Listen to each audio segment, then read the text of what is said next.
I've suffered sleep paralysis a total of 3 times in my life.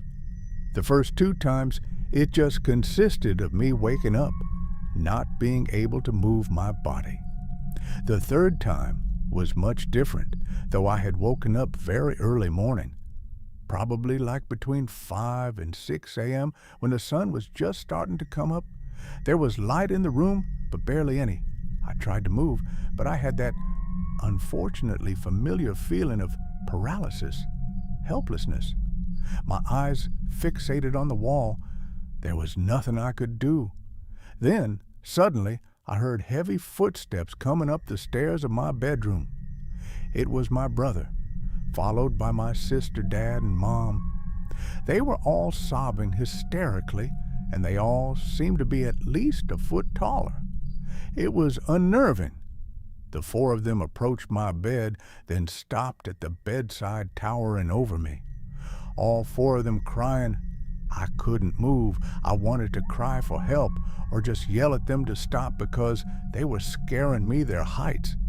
They looked like they were near to hitting the ceiling. Then just as quickly as they entered, all 4 of them turned and walked back down the stairs.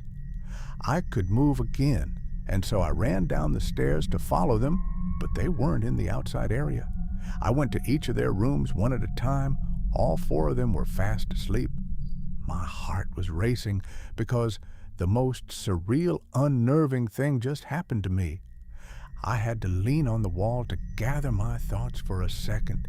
Breathing heavily, falling back asleep was futile. The rest of the night, I lay awake until the sun was fully up. A few days later, I was struck by a speeding car when crossing the road with friends and ended up with 3 broken bones and a fractured thigh bone. I was hospitalized for a week, and at one point, all 4 of my family members stood next to my hospital bed looking down at me, my mom being emotional and crying.